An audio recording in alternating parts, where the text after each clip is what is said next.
Hola chicos, en esta segunda parte de la reproducción en los seres humanos vamos a enfocarnos sobre el papel que tiene tanto el desarrollo de las células sexuales y el proceso de fecundación. Entonces, en la reproducción en los seres humanos deben ocurrir dos cosas. Primero, debe haber un proceso de meiosis y también debe haber un proceso de fecundación. ¿Por qué? Involucra el proceso de meiosis porque necesitamos que los organismos sean haploides, ¿sí? Que las células que van a intervenir en el proceso de fecundación sean haploides, es decir, contengan la mitad de la información genética de un individuo, es decir, de una mujer o de un hombre, para que durante el proceso de la fecundación ambos ADNs de la madre y el padre se combinen y formen organismos diploides, es decir, un bebé, un embrión o un feto diploide que contenga su ADN completo, mitad que viene de la madre y mitad que viene del padre. Por eso lo representamos con 2L. Para el proceso de la meiosis, es decir, la formación de óvulos y espermatozoides, debe ocurrir en dos sistemas. En el caso de las mujeres, el sistema reproductor femenino; en el caso de los hombres, el sistema reproductor masculino.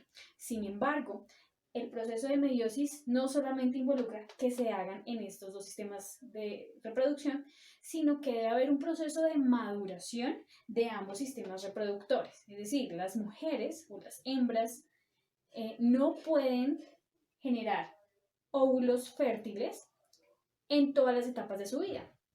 Igualmente, los machos no pueden generar en todas las etapas de su vida espermatozoides fértiles. Entonces vamos a ver en este video cómo se hace el desarrollo de estos dos sistemas reproductores desde el momento de la formación de ambos órganos reproductores, cómo se van madurando y cómo intervienen en ese proceso de maduración lo que conocemos como las hormonas. Entonces vamos a ver el papel muy importante que tienen las hormonas tanto en la pubertad como en el proceso de maduración de ambos gametos.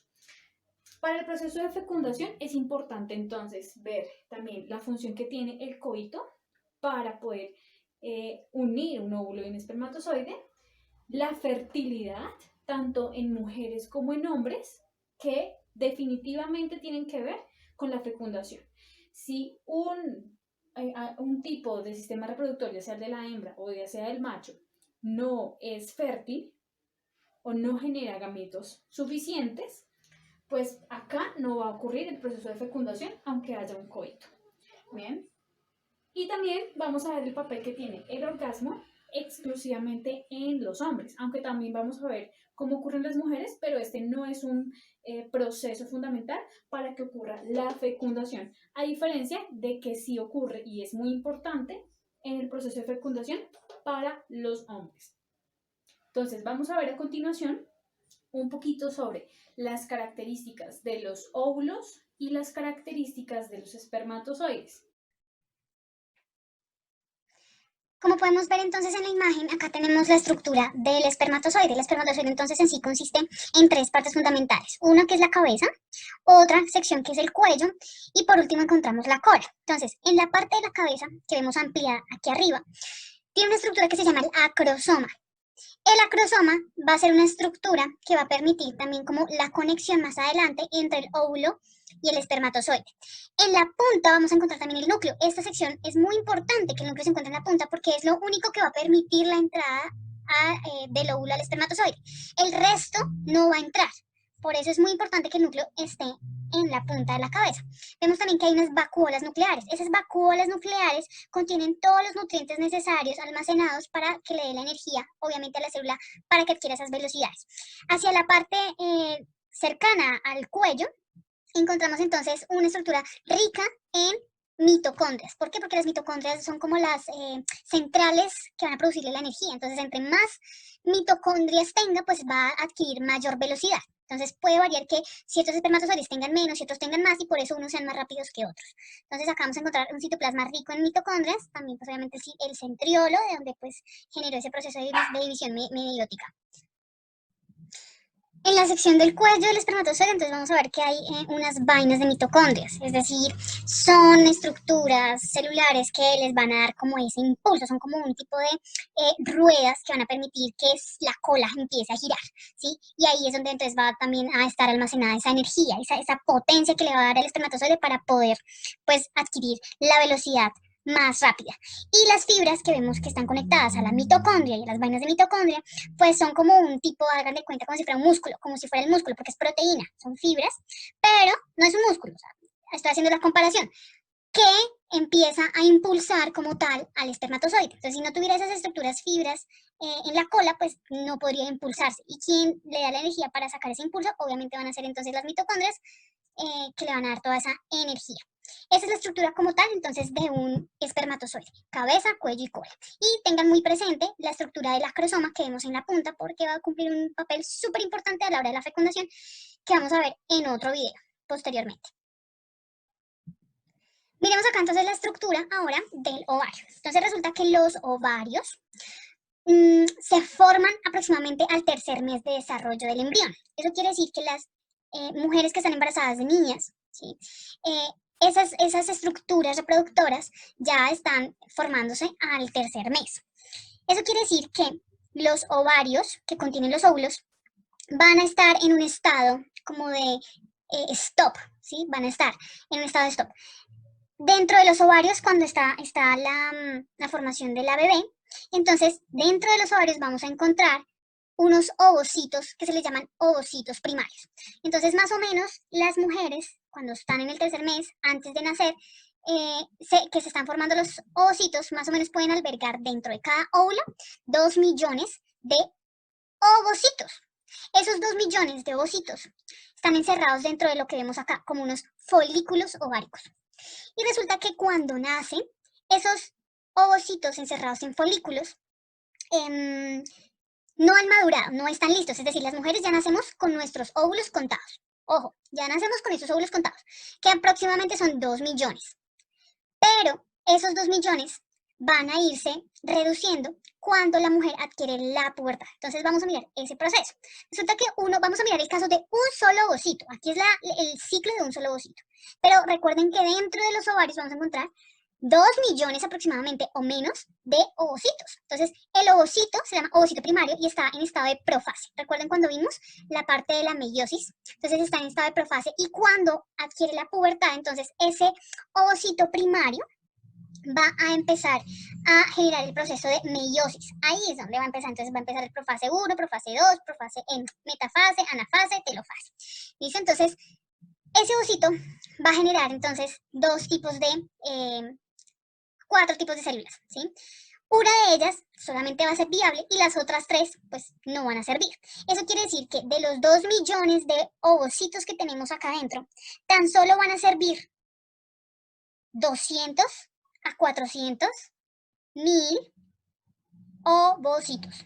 Es decir, pasamos de 2 millones a 200 mil o 400 mil. Es decir, se reduce la cantidad de óvulos fértiles para las mujeres en su estado ya fértil. Por eso las mujeres cuidan y tienen un ciclo de fertilidad muy limitado, que llega hasta la etapa de los 40 años, cuando pues ya llega la menopausia. ¿Bien? Entonces, esta estructura que vemos como el ovario, este ciclo lo vamos a ver más adelante con el papel de las hormonas, pero es para que ustedes se den cuenta que durante este proceso entonces se van eliminando otros ovocitos, solamente va a quedar uno, por eso se van reduciendo. Esto tiene que ver entonces con el video anterior, cuando hablamos del coito. Entonces decíamos, en la imagen mostrábamos cómo era el coito entre los dos sistemas reproductores. Vamos a mirar entonces que el coito es súper importante para que ocurra el proceso de fecundación. Entonces, a través de la vagina va a ingresar el espermatozoide, miren, ese va a ser el trayecto. Entonces, cuando la mujer está ovulando, un ovocito, ¿cierto?, es liberado. El ovocito o el óvulo ya maduro va a salir por las trompas de falopio. Y es acá, si ustedes se dan cuenta, acá donde va a ocurrir el proceso de fecundación, y eso también lo habíamos trabajado. ¿Cuánto tiempo ocurre del trayecto del ovocito o del óvulo desde el ovario hasta el útero? Aproximadamente de 3 a 4 días, aproximadamente. Sin embargo, el óvulo tiene un tiempo para fecundarse dentro de 24 horas. Es decir, que antes de llegar al útero, el óvulo tiene que ser fecundado aproximadamente desde el momento en que sale hasta 24 horas después. Esas 24 horas después exactamente encajan en las trompas de falopio. Todavía no ha llegado al útero. Eso quiere decir que cuando el óvulo ya ha sido fecundado por el espermatozoide, se encontraron estos dos, el óvulo ya fecundado entonces va a bajar, ¿sí?, hacia el útero y 6 días después, ojo, 6 días después de haber llegado al útero, él, si ha sido fecundado, se implanta en el endometrio, es decir, en la capa que vemos acá. 6 días después, eso quiere decir que 6 días o menos, puede ser 4 a 6 días, quedó acá, en el útero, ¿sí? Pero ya después de 6 o 4 días va a implantarse en el endometrio. Hasta ahí entonces ocurre el proceso, digamos, como de fecundación dentro del sistema reproductor femenino. Pero es muy importante la parte del orgasmo en el hombre y en la mujer. En el hombre porque pues genera el proceso de liberación del esperma junto con todos los espermatozoides. Si no existiera el orgasmo, pues no hay liberación de esperma. ¿Mm? En el caso de la mujer, el orgasmo también puede ser muy importante y puede aumentar la probabilidad de embarazo. ¿Por qué? Porque el clítoris primero es una estructura parecida al pene del hombre, en el sentido en que está lleno de vasos sanguíneos y cuando alcanza el orgasmo entonces este también se va a hinchar, va a aparecer también una estructura muscular hinchada. Y a su vez lo que es el cuello uterino o el cervix, ¿sí?, va a descender bastante hasta casi la mitad del cuello interior de la vagina. Eso va a ser como una propulsión para que el líquido seminal, el semen, ingrese rápidamente hacia el útero. Y aparte de eso, puede provocar también que las paredes musculares de las trompas de falopio, entonces también generen como un movimiento contráctil que también va a provocar que ese semen que ha ingresado, pues también sea más rápidamente llevado hacia el interior de este tubo que vemos acá. Y por lo tanto va a incrementar entonces la velocidad con que llegan los espermatozoides hacia el óvulo y posiblemente pueda ser fecundado. Entonces por eso también es muy importante el orgasmo de la mujer. Sin embargo, no es requisito para que ocurra la fecundación. Bien, terminado entonces de comprender la estructura tanto de los óvulos como de los espermatozoides y su proceso de formación, entonces vamos a ir con el paso de las hormonas y las características sexuales primarias. Entonces, recordemos en este caso que cuando hablamos de características sexuales primarias estamos hablando de las características exclusivas de los órganos reproductores femeninos y masculinos. No estamos hablando de la contextura muscular, ósea, ni de la barba, ni del engrosamiento de la voz. Esas son características secundarias que vienen mucho más adelante. Acá estamos hablando únicamente de las primarias, es decir, las primeras que aparecen para distinguir el sexo femenino del sexo masculino. Entonces, las hormonas, ¿cómo influyen en el proceso de formación? Entonces, todos los seres humanos, hombres y mujeres, en su cerebro poseen dos estructuras muy importantes para el control hormonal, que es el hipotálamo y la hipófisis. Entonces, el hipotálamo es una parte de nuestro cerebro, una glandulita, que produce una hormona que se le llama las GRRH. GRRH. Esta es como la hormona que se comunica con la otra parte de nuestro cerebro que se llama la hipófisis. Entonces, el hipotálamo manda una señal a la hipófisis para que libere dos hormonas más. ¿Cuáles son esas dos hormonas? La FSH y la LH, la folículo estimulante y la leutinizante. Tanto hombres como mujeres producen estos tres tipos de hormonas que se llevan a cabo, repito, hipotálamo e hipófisis. Estas hormonas se activan cuando llegamos a la pubertad y se activan cuando llegan a la pubertad. ¿Para qué? Para controlar las concentraciones de andrógenos, que son las hormonas masculinas, y los estrógenos y la progesterona, que son las hormonas femeninas. Entonces, los andrógenos hay de tres tipos, entre ellos están pues la testosterona. Entonces, encontramos tres tipos más, por ejemplo la aldosterona, pero que ya van a implicar en el proceso de las características secundarias, como es el engrosamiento de la voz, la formación del vello corporal, el engrosamiento del esqueleto y el músculo, otras características que no son implícitamente en el proceso de reproducción y maduración de los espermatozoides. La testosterona sí. En el caso de los estrógenos y la progesterona también están involucrados en el proceso de formación de los óvulos y el ciclo menstrual. Entonces, estos dos tipos de hormonas, ¿sí?, que surgen en la pubertad son controlados en el cerebro gracias a estas tres hormonas. Entonces vamos a ver a continuación el proceso en cómo ocurre la formación de los espermatozoides gracias a las tres hormonas y a la testosterona específicamente. Y del mismo modo vamos a mirar entonces cómo se da la maduración de los óvulos gracias al ciclo menstrual.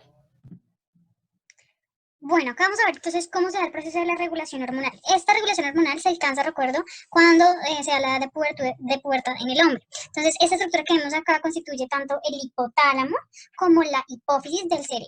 Entonces, recuerden que en el hipotálamo se produce una hormona que es la GnRH. Esta hormona, entonces, cuando se libera, va a irse a la hipófisis y le va a decir a la hipófisis, hey, va a producir dos tipos de hormonas, ¿cuál es? La FSH y la LH. Entonces, la LH va a irse hacia una de las células que se encuentran en los testículos. ¿Para qué? Pues para producir una hormona que se llama la testosterona, que es la hormona masculina más predominante. Y la FSH también se va a ir a otra sección del testículo, va también a producir los espermatozoides, como la maduración de los espermatozoides. Entonces, una va a permitir lo que es la producción de testosterona y la otra va a permitir como la maduración y el desarrollo de los espermatozoides. Estas son entonces hormonas muy importantes. La testosterona entonces tiene varias funciones, ¿no? Una es, bueno, producir las características sexuales masculinas, una es producir o fomentar el desarrollo de los espermatozoides. ¿Y cuáles son esas características entonces masculinas? Pues el crecimiento de la laringe, el incremento de la musculatura, del esqueleto, la distribución del pelo corporal por todo el cuerpo, la estimulación de glándulas sudoríparas, etc. ¿Sí? Por eso es tan importante. Entonces, ambas, la LH, luteinizante, y FSH, folículo estimulante, van a actuar directamente en el testículo. Cuando se libera entonces la testosterona de las células intersticiales, entonces esa testosterona va a ir directamente al cerebro, va a ir tanto al hipotálamo como a la hipófisis. ¿Y qué va a decirle al cerebro? Entonces le va a decir al cerebro, cuando se incremente, le dice, detenga la producción de LH y detenga la producción de FSH. Es decir, si ya tengo mucha testosterona, pues ya no necesito producir más LH ni FSH, ya es suficiente. Lo mismo entonces se va a producir en las células de Sertoli, se va a producir otra hormona que se llama la inhibina. Y esa inhibina pues va a ir directamente a la hipófisis y le va a decir que reduzca obviamente la concentración de FSH. De esta manera entonces se equilibra tanto las concentraciones de testosterona como de FSH y LH. Es muy importante porque pues no necesita un hombre estar produciendo todo el tiempo testosterona, sino que debe regular las cantidades de esta pues cuando se necesite. Acá entonces vamos a hablar específicamente del proceso de la regulación hormonal y el proceso de la ovulación y el ciclo menstrual. Entonces, hay que tener en cuenta que para el caso de las mujeres existen dos fases, una fase que se llama la fase folicular y la otra fase que se llama la fase lútea. Entonces, en esas dos fases se llevan a cabo dentro de los ovarios. Entonces, ocurre desde el primer momento de la menstruación. Es decir, desde la primera regla que aparece en la pubertad, más o menos hay un promedio de los 12, 13 años, donde aparece la pubertad en las mujeres. Es decir, que ocurre la primera menarquia, la primera menstruación. Para este caso, entonces, tenemos acá en la parte de arriba lo que corresponde al ciclo ovárico. ¿Sí? Es decir, que esto es lo que va a ocurrir dentro del ovario con los ovocitos o óvulos. Esa es la temperatura corporal en cada uno de los momentos, pues no es importante realmente en ese momento. Esto es lo que nos importa también, las hormonas de la hipófisis, las hormonas ováricas que se producen en los ovarios, ¿sí? Y el ciclo uterino, es decir, esto va a ser, ojo, miren, esto que vemos acá corresponde al endometrio, es decir, dentro del útero, este va a ser la capa de endometrio. Vamos entonces a mirar lo siguiente. Dentro de los óvulos, dentro de los ovarios, entonces encontramos, recuerden que los folículos. Dentro del folículo vamos a encontrar entonces el ovocito. Ovocito que todavía no está maduro, no está listo para fecundarse. Está todavía en profase 2.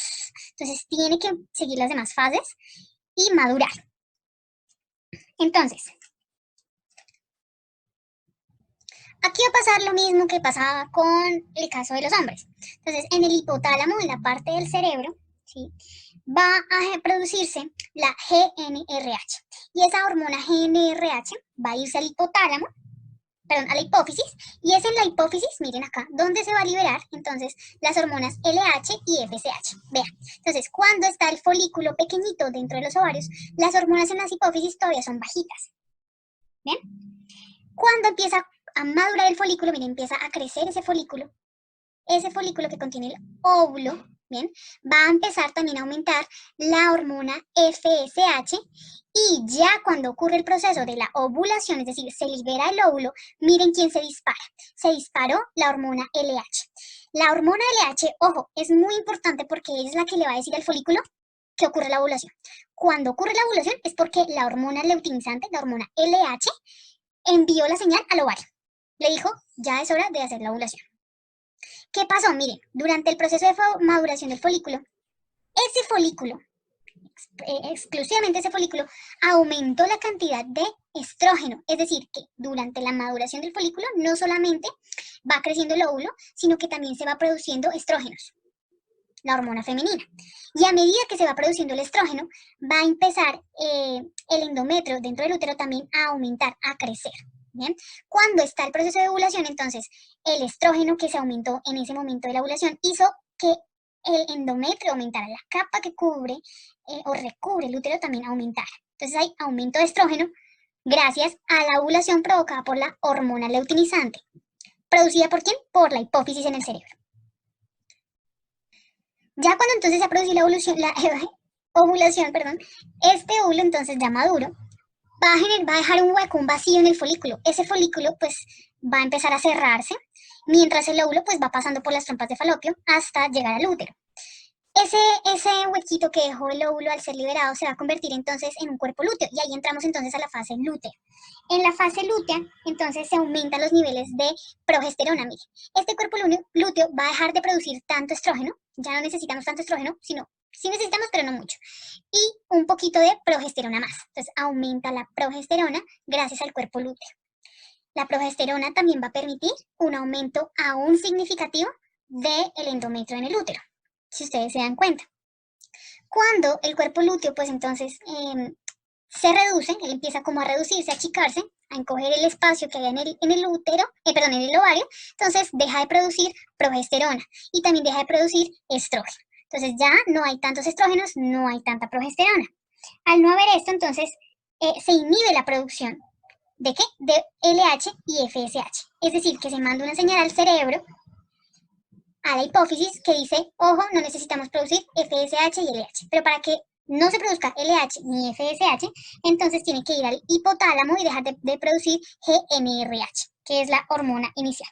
Cuando entonces ya no hay ni LH, ni FSH, ni estrógenos, ni progesterona, porque no ocurrió fecundación, ojo, esto es en el caso de que no haya ocurrido fecundación. Si no ha ocurrido la fecundación, entonces va a ocurrir el desprendimiento de esta capa endometrio gruesa y ocurre lo que llamamos como la menstruación. Entonces la menstruación es ausencia de estrógenos, ya no hay, tampoco hay progesterona, no hay hormona luteinizante, no hay hormona foliculoestimulante, no hay ninguna hormona que sostenga, que mantenga el grosor del endometrio, y por ende el endometrio se descascara, se rompe, se despega del útero y sale por el cuello uterino, por el cervix y luego hasta la vagina. Sin embargo, si ocurriese durante el proceso de ovulación la fecundación, entonces tanto los cuerpos lúteos se van a mantener y van a seguir produciendo tanto progesterona como estrógenos para que el endometrio se mantenga pegadito al útero y pueda contener entonces al embrión. De esta manera entonces el ciclo menstrual, las hormonas y la producción de los óvulos y la maduración de los óvulos están muy ligados.